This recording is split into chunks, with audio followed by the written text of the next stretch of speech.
ಆರೋಗ್ಯ ತಜ್ಞರು ಹೇಳುವ ಪ್ರಕಾರ ಯಾವುದೇ ಕಾರಣಕ್ಕೂ ಬೆಳಗಿನ ಸಮಯದಲ್ಲಿ ತಿಂಡಿಯನ್ನು ಮಾತ್ರ ನಾವು ಬಿಡಬಾರದು. ಇದು ನಮ್ಮ ಆರೋಗ್ಯದಲ್ಲಿ ವಿಪರೀತ ನಕಾರಾತ್ಮಕ ಬದಲಾವಣೆಗಳಿಗೆ ಕಾರಣವಾಗುತ್ತದೆ. ಹೀಗಾಗಿ ಬೆಳಗಿನ ತಿಂಡಿ ನಮಗೆ ಬಹಳ ಮುಖ್ಯ. ಅದರಲ್ಲೂ ಆರೋಗ್ಯಕರವಾದ ಉಪಹಾರಗಳನ್ನ ಬೆಳಗಿನ ಸಮಯದಲ್ಲಿ ಸೇವನೆ ಮಾಡುವ ಅಭ್ಯಾಸವನ್ನ ಮಾಡಿಕೊಂಡರೆ ಬಹಳ ಉತ್ತಮ. ಹಾಗಾದ್ರೆ ಅವುಗಳು ಯಾವುವು ಎಂಬುದನ್ನ ಇವತ್ತಿನ ವಿಡಿಯೋ ಮುಖಾಂತರ ತಿಳಿದುಕೊಳ್ಳೋಣ. ಅದಕ್ಕಿಂತ ಮುಂಚೆ ನೀವಿನ್ನೂ ನನ್ನ ಚಾನಲ್ಗೆ ಸಬ್ಸ್ಕ್ರೈಬ್ ಆಗಿಲ್ಲ ಅಂದ್ರೆ ಪ್ಲೀಸ್ ಸಬ್ಸ್ಕ್ರೈಬ್ ಮಾಡ್ಕೊಳ್ಳಿ. ಹಾಗೆ ಪಕ್ಕದಲ್ಲೇ ಇರುವಂತಹ ಬೆಲ್ ಐಕನ್ ನ ಕ್ಲಿಕ್ ಮಾಡಿ. ನಮ್ಮ ದಕ್ಷಿಣ ಭಾರತದ ಕಡೆ ರಾಗಿ ಚಿರಪರಿಚಿತ. ಇದರಲ್ಲಿ ಅಪಾರ ಪ್ರಮಾಣದ ಆರೋಗ್ಯ ಪ್ರಯೋಜನಗಳು ಸಿಗುವುದು ಮಾತ್ರವಲ್ಲದೆ ಯಾವುದೇ ಕೊಬ್ಬಿನ ಅಂಶ ಇವುಗಳಲ್ಲಿ ಸಿಗುವುದಿಲ್ಲ. ನಿಮ್ಮ ದೇಹದಿಂದ ತೂಕವನ್ನ ಕಡಿಮೆ ಮಾಡುವುದು ಮತ್ತು ಉತ್ತಮವಾದ ಕಬ್ಬಿಣದ ಅಂಶವನ್ನು ನಿಮ್ಮ ದೇಹಕ್ಕೆ ನೀಡುವುದು ರಾಗಿಯ ಪ್ರಮುಖ ಪ್ರಯೋಜನಗಳಲ್ಲಿ ಒಂದು. ರಾಗಿಯಲ್ಲಿ ಸಹ ನಾರಿನ ಅಂಶದ ಪ್ರಮಾಣ ಹೆಚ್ಚಾಗಿದೆ. ಒಂದು ವೇಳೆ ನೀವು ಮಧುಮೇಹ ಸಮಸ್ಯೆಯಿಂದ ಬಳಲುತ್ತಿದ್ದರೆ ರಾಗಿ ನಿಮಗೆ ಅತ್ಯುತ್ತಮ ಆಹಾರ ಎಂದು ಹೇಳಬಹುದು. ಬೆಳಗಿನ ಸಮಯದಲ್ಲಿ ಉಪಹಾರವಾಗಿ ನೀವು ರಾಗಿಯ ದೋಸೆ, ರೊಟ್ಟಿ ಇತ್ಯಾದಿಗಳನ್ನು ತಯಾರಿಸಿ ತಿನ್ನಬಹುದು. ಇನ್ನು ಹೆಸರು ಕಾಳು, ಕಡಲೆಕಾಳು ಹೀಗೆ ಹಲವಾರು ಕಾಳುಗಳನ್ನ ನೀವು ನೀರಿನಲ್ಲಿ ರಾತ್ರಿಯಿಡೀ ನೆನೆ ಹಾಕಿ ಮೊಳಕೆ ಕಟ್ಟಿ ಬೆಳಗಿನ ಸಮಯದಲ್ಲಿ ಉಪಹಾರದ ಸಂದರ್ಭದಲ್ಲಿ ಸೇವನೆ ಮಾಡಬಹುದು. ರುಚಿಗಾಗಿ ಇವುಗಳ ಜೊತೆ ಈರುಳ್ಳಿ ಮತ್ತು ಹೆಚ್ಚಿದ ಟೊಮೆಟೊ ಮಿಶ್ರಣ ಮಾಡಿ ಸೇವನೆ ಮಾಡಿದರೆ ನಿಮಗೆ ಸಿಗುವ ಆರೋಗ್ಯದ ಪ್ರಯೋಜನಗಳು ನೈಸರ್ಗಿಕ ರೂಪದಲ್ಲಿರುತ್ತವೆ ಮತ್ತು ವಿಟಮಿನ್ ಅಂಶಗಳು ಜೊತೆಗೆ ಖನಿಜಾಂಶಗಳು ಸಾಕಷ್ಟು ಸಿಗುತ್ತವೆ. ಎಲ್ಲವೂ ಸಹ ಸಸ್ಯದ ರೂಪದಲ್ಲಿ ಸಿಗುವುದರಿಂದ ನಿಮ್ಮ ಆರೋಗ್ಯಕ್ಕೆ ಒಳ್ಳೆಯ ಲಾಭಗಳಿವೆ. ಇನ್ನು ಮನೆಯಲ್ಲಿರುವ ಕಡಿಮೆ ಪದಾರ್ಥಗಳನ್ನ ಬಳಸಿಕೊಂಡು ಬಹಳ ಬೇಗನೆ ಹಾಗೂ ಫಟಾಫಟಾಗಿ ರೆಡಿ ಮಾಡಬಹುದಾದ ತಿಂಡಿ ಎಂದರೆ ಅದು ಗೊಜ್ಜವಲಕ್ಕಿ. ಸಾಮಾನ್ಯವಾಗಿ ಮಕ್ಕಳಿಂದ ಹಿಡಿದು ಹಿರಿಯರವರೆಗೂ ಕೂಡ ಇಷ್ಟಪಟ್ಟು ತಿನ್ನುವ ಒಂದು ಉಪಹಾರ ಎಂದು ಇದನ್ನು ಕರೆಯಬಹುದು. ಇನ್ನು ಇದರ ಪ್ರಯೋಜನಗಳ ಬಗ್ಗೆ ನೋಡುವುದಾದರೆ ಗೊಜ್ಜವಲಕ್ಕಿಯಲ್ಲಿ ಕಡಿಮೆ ಪ್ರಮಾಣದ ಕಾರ್ಬೋಹೈಡ್ರೇಟ್ ಅಂಶಗಳು ಕಂಡುಬರುವುದರಿಂದ ಹಾಗೂ ಇದರಲ್ಲಿ ಪ್ರೋಟೀನ್ ಅಂಶ ಯಥೇಚ್ಛವಾಗಿ ಸಿಗುವುದರಿಂದ ದೇಹಕ್ಕೆ ಶಕ್ತಿ, ಚೈತನ್ಯ ಹಾಗೂ ಹೊಸ ಹುರುಪು ಸಿಗುವುದರ ಜೊತೆಗೆ ಜೀರ್ಣಕ್ರಿಯೆ ಪ್ರಕ್ರಿಯೆ ಕೂಡ ಚುರುಕುಗೊಳ್ಳುತ್ತದೆ. ಇನ್ನು ನಿಮಗೆಲ್ಲ ಗೊತ್ತೇ ಇರುವ ಹಾಗೆ ಸೋಯಾ ತನ್ನಲ್ಲಿ ಅಪಾರ ಪ್ರಮಾಣದ ಪ್ರೋಟೀನ್ ಅಂಶವನ್ನ ಒಳಗೊಂಡಿದೆ. ಇದರಲ್ಲಿ 35% ಕ್ಯಾಲೋರಿಗಳು ಇರಲಿದ್ದು ಪ್ರಮುಖವಾಗಿ ಪ್ರೋಟೀನ್ ಅಂಶದಿಂದ ಬಂದಿರುತ್ತವೆ. ಇವುಗಳಲ್ಲಿ ನಾರಿನ ಅಂಶದ ಪ್ರಮಾಣ ಹೆಚ್ಚಾಗಿದ್ದು ಖನಿಜಾಂಶಗಳು ಸಹ ಸಿಗುತ್ತವೆ. ಉತ್ತಮ ಪ್ರಮಾಣದಲ್ಲಿ ನಿಮ್ಮ ದೇಹದಿಂದ ಕೆಟ್ಟ ಕೊಲೆಸ್ಟ್ರಾಲ್ ಅಂಶಗಳನ್ನು ಹೋಗಲಾಡಿಸಿ ಹೃದಯದ ಆರೋಗ್ಯವನ್ನ ಅಭಿವೃದ್ಧಿ ಪಡಿಸುತ್ತವೆ. ಸುಲಭವಾಗಿ ಇದರಿಂದ ನೀವು ಸೋಯಾ ದೋಸೆ ತಯಾರು ಮಾಡಿಕೊಂಡು ಬೆಳಗಿನ ಉಪಹಾರದ ಸಮಯದಲ್ಲಿ ತಿನ್ನಬಹುದು. ಸಾಧಾರಣ ಅಕ್ಕಿ, ಉದ್ದಿನಬೇಳೆ ಮಿಶ್ರಿತ ದೋಸೆಗಿಂತ ಇದು ಒಂದು ವೆರೈಟಿ ಅಷ್ಟೇ.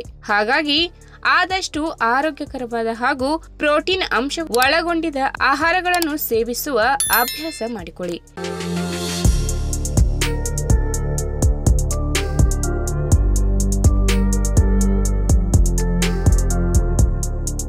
ಪ್ರತಿದಿನ ಬೆಳಿಗ್ಗೆ ಹಾಸಿಗೆಯಿಂದ ಮೇಲೆದ್ದರೆ ಯಾವ ತಿಂಡಿ ಮಾಡಬೇಕು ಎನ್ನುವುದು ಒಂದು ರೀತಿಯ ತಲೆನೋವು. ಆದರೆ ಸುಲಭವಾಗಿ ಬಹಳ ಬೇಗನೆ ಆಗುವುದು ಮತ್ತು ರುಚಿಕರವಾಗಿ ಇರುವುದು ಎಂದರೆ ಅದು ಉಪ್ಪಿಟ್ಟು.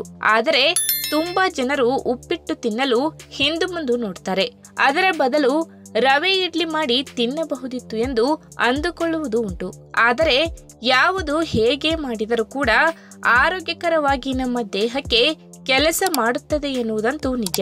ಹೌದು, ದೈಹಿಕ ಸ್ವಾಸ್ಥ್ಯ ತಜ್ಞರು ಹೇಳುವ ಪ್ರಕಾರ ರವೆಯಿಂದ ನೀವು ಯಾವುದೇ ಆಹಾರ ಉತ್ಪನ್ನವನ್ನ ತಯಾರು ಮಾಡಿ ಸವಿದರೂ ಕೂಡ ಅದು ಆರೋಗ್ಯಕರ ಪ್ರಯೋಜನಗಳನ್ನ ನೀಡುತ್ತದೆ. ಹಾಗಾದ್ರೆ ರವೆಯ ಆಹಾರ ಉತ್ಪನ್ನಗಳ ವಿವಿಧ ಆರೋಗ್ಯ ಪ್ರಯೋಜನಗಳ ಬಗ್ಗೆ ಇವತ್ತಿನ ವಿಡಿಯೋ ಮುಖಾಂತರ ತಿಳಿದುಕೊಳ್ಳೋಣ. ಅದಕ್ಕಿಂತ ಮುಂಚೆ ನೀವಿನ್ನೂ ನನ್ನ ಚಾನಲ್ಗೆ ಸಬ್ಸ್ಕ್ರೈಬ್ ಆಗಿಲ್ಲ ಅಂದ್ರೆ ಪ್ಲೀಸ್ ಸಬ್ಸ್ಕ್ರೈಬ್ ಮಾಡ್ಕೊಳ್ಳಿ. ಹಾಗೆ ಪಕ್ಕದಲ್ಲೇ ಇರುವಂತಹ ಬೆಲ್ ಐಕನ್ ನ ಕ್ಲಿಕ್ ಮಾಡಿ. ನಿಮಗೆಲ್ಲ ಗೊತ್ತೇ ಇರುವ ಹಾಗೆ ರವೆಯನ್ನು ಗೋಧಿಯಿಂದ ಮಾಡಿರುವುದು. ಹೀಗಾಗಿ ಇದು ದೀರ್ಘಕಾಲ ನಿಮ್ಮ ಹೊಟ್ಟೆ ತುಂಬುವಂತೆ ಮಾಡುತ್ತದೆ ಮತ್ತು ಹೆಚ್ಚುವರಿ ಆಹಾರವನ್ನ ತಿನ್ನದಂತೆ ನಿಮ್ಮನ್ನು ನೋಡಿಕೊಳ್ಳುತ್ತದೆ. ಹೀಗಾಗಿ ಕಡಿಮೆ ಸಮಯದಲ್ಲಿ ನೀವು ನಿಮ್ಮ ದೇಹದ ತೂಕವನ್ನ ಕಡಿಮೆ ಮಾಡಿಕೊಳ್ಳಬಹುದು ಮತ್ತು ತೂಕವನ್ನು ಅಚ್ಚುಕಟ್ಟಾಗಿ ನಿರ್ವಹಣೆ ಮಾಡಿಕೊಳ್ಳಬಹುದು.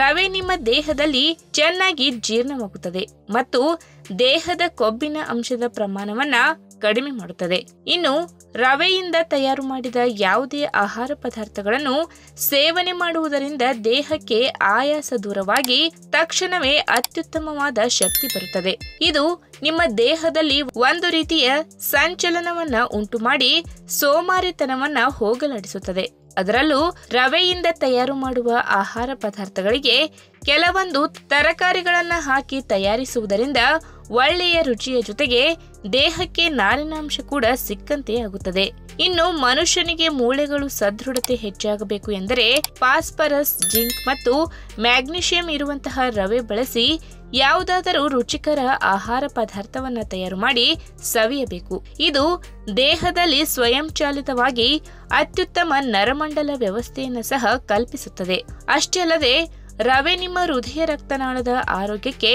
ತುಂಬಾ ಒಳ್ಳೆಯದು ಎಂದು ಹೇಳ್ತಾರೆ. ಏಕೆಂದರೆ ರವೆಯಿಂದ ತಯಾರು ಮಾಡಿದ ಯಾವುದೇ ಆಹಾರ ಪದಾರ್ಥಗಳು ನಿಮಗೆ ಹೃದಯಾಘಾತ, ರಕ್ತನಾಳದ ತೊಂದರೆಗಳು ಇತ್ಯಾದಿಗಳನ್ನ ದೂರ ಮಾಡುತ್ತದೆ. ಇದು ನಿಮ್ಮ ಸೋಂಕು ದೂರ ಮಾಡುವುದರ ಜೊತೆಗೆ ರೋಗ ನಿರೋಧಕ ಶಕ್ತಿಯನ್ನು ಸಹ ಬಲಪಡಿಸುತ್ತದೆ. ಇನ್ನು ರವೆ ತನ್ನಲ್ಲಿ ಸಾಕಷ್ಟು ಪ್ರಮಾಣದ ಕಬ್ಬಿಣದ ಅಂಶವನ್ನ ಒಳಗೊಂಡಿರುವುದರಿಂದ ನಿಮಗೆ ಕಬ್ಬಿಣದ ಕೊರತೆ ಎದುರಾಗುವುದಿಲ್ಲ. ಕಬ್ಬಿಣದ ಅಂಶ ತುಂಬಿರುವ ಆಹಾರ ಪದ್ಧತಿಯನ್ನು ಹೊಂದುವುದರಿಂದ ನಿಮ್ಮ ರಕ್ತ ಸಂಚಾರ ಉತ್ತಮಗೊಳ್ಳುತ್ತದೆ ಮತ್ತು ನಿಮ್ಮ ಪ್ರತಿದಿನದ ಕಾರ್ಯಚಟುವಟಿಕೆ ಸರಾಗವಾಗಿ ನಡೆಯಲು ಸಹಾಯವಾಗುತ್ತದೆ. ಈ ವಿಡಿಯೋ ನಿಮಗೆ ಇಷ್ಟವಾದಲ್ಲಿ ತಪ್ಪದೆ ಲೈಕ್ ಮಾಡಿ, ಶೇರ್ ಮಾಡಿ, ಹಾಗೆ ನಿಮ್ಮ ಅನಿಸಿಕೆನ ಕಮೆಂಟ್ ಮೂಲಕ ತಿಳಿಸಿ.